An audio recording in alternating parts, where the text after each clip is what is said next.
Selam dostlar, sizin bilen min Enver, hem bu videoda men sizge Kümüş Kungurau gazetesi turunda kıskaça gına söylep ötermen. Kümüş Kungurau gazetesi ol yaş, ijat sevişen balalar bilen işli turgan gazete.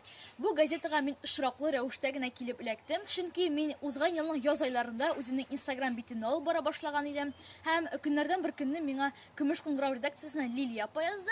Hem benim turuna intervyu basılıp çıktı gazetede.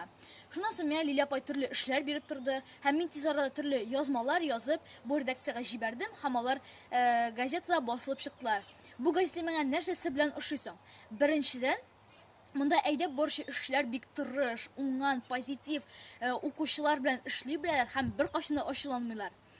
Икенчедән, газета балалар белән эшли, әйтеп үткәнемчә, һәм аларның әсәрләре, шигырьләре, аларның язмалары аша балаларны киң җәмәгатьчелеккә таныта.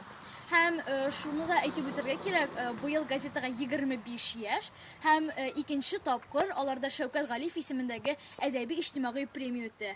Һәм быел премия лауреатлары исемлегенә мин дә кердем. Һәм моның белән мин бик гурланам һәм бик шатмын.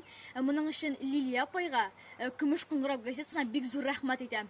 Дуслар, әгәр дә сезнең язмаларыгыз, иҗат иткән шигырьләрегез, әсәрләрегез, берәр хикәяләрегез бар икән, уйлап тормагыз, Кümüş Kungurau газетасының языгыз, аларның директына язырга була. Шулай аларның почталарына яза аласыз. Һәм аларсын берничек тә кире какмаячаклар. Киресенчә сезнең әсәрләрегез яңадан да матурлатып, төзәтеп, сезгә төрле киңәшләрен биреп, аларны матур итеп чыгарачаклар.